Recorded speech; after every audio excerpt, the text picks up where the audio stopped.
Ambassador Francisco Borja, thanks so much for joining us. We are surrounded here by boxes, all of these heading to Ecuador. What's the response been like here in Washington, around the United States and around the world? Well, it was great. I'm very satisfied with the response of our people, Ecuadorian people, Latin American people, and also American people that felt like in their own person this terrible situation that are facing our people in Ecuador, especially in the coast of Ecuador where the earthquake took place. What's the situation now on the ground? How is the quake recovery going, and what does Ecuador need most? Well, we are little by little, you know, the first stage was to rescue people that survivors, and we have done very well. More than 100 people were rescued alive. Then we are restoring energy, airports, roads, and feeding all the people that have lost their homes and are living outside their places, their regular places for living, you know. So then the next step is to start with building homes for the people who have lost their homes. There are about 25,000 people in this situation. And of course, many people lost their lives. The death toll keeps on climbing. We expect that to climb more? I hope not very much. We're at nearly 700 people. Nearly 700, yes. I hope no more people appears dead in the next days. There are not many disappeared people already, so I hope the number is going to be more or less where it is now, a little bit more perhaps. Now, all these boxes are great, but is Ecuador ready to deal with the influx of aid? What would you rather, boxes like these or money? Definitely money. Our appeal now is for money. Of course, this was a great help at the beginning of the crisis, but right now, as we are facing the possibility of building new homes for the people, what we need more is money. We have an account, Citibank, if you don't mind. I can say the number. Of course, it's good for our viewers to know where they can send money to help. It's 36-0112 Citibank, and it's not for deposit at the bank, but only to transfer by internet, you know, from your account to this account. So if people can do that all around the world, it would be very helpful for us. How great is the need in financial terms, do you think? President Correa has said about 3 billion, the cost altogether of the earthquake, $3 billion. And of course it's going to take quite a long time to rebuild. Does the government have an idea yet of how long it's going to take to rebuild Ecuador and restore it and also improve? Because earthquakes always give an opportunity too. Certainly.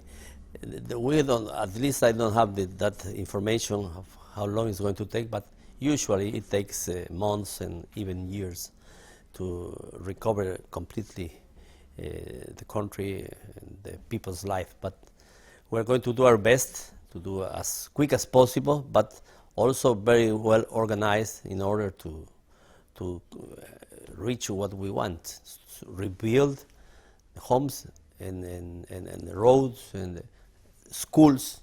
In the schools there is a great opportunity. Ecuador has a program for the Millennium Schools that are completely brand new schools. And now we have more than nearly 300 schools destroyed out of order, so it's the opportunity to build in a proper way. So you feel that there is a silver lining in a way here, especially when it comes to the young people in education, that you can deliver on the Millennium Development Promises and beyond? Oh, yes. Explain a little bit. Well, these are schools, a program of new schools that have everything, you know, laboratories, well-prepared teachers, places for doing sports, tracks, and to play soccer or basketball, everything. So they're brand new schools, completely different to the old schools, you know, that usually are not very well equipped. So we hope the new schools in this area are going to be best, much better than they are right now. That's the opportunity, but there's always an economic cost with a disaster like this. And even though it's a human tragedy, it also can be an economic one. What impact do you think this is going to have on Ecuador economically? Well, there is an impact, that's for sure. We are already in a difficult situation because the drop down of oil prices, and also because we have the dollar as our currency. And our neighbor countries have devaluated their currencies against the dollar, so that means our exports are less competitive now than they were before. And of course, this brings another impact. We lose last year $7 billion because of the oil prices drop, 7 billion. And we have to add now 3 more billion. So that's give you an idea how difficult is the situation. Yeah. I was going to mention your oil infrastructure because in the last earthquake in 1990, was it 1998, the oil infrastructure was hit hard. Is that now, has that been hit? Fortunately, in the oil infrastructure have no damage at all.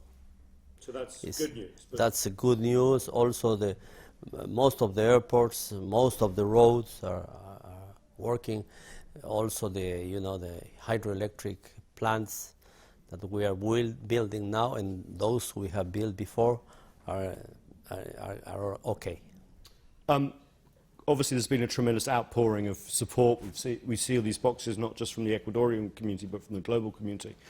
You, Ambassador to the United States, just like to ask you what's the response been from the United States, but also other countries. We saw China sent 3 teams. That's a long way away. So please talk to that. Well, really, I don't want to mention countries because all the countries of the world are responding very efficiently and generously to our situation. Of course, the United States also, they have sent already a plane with about 80 tons of goods.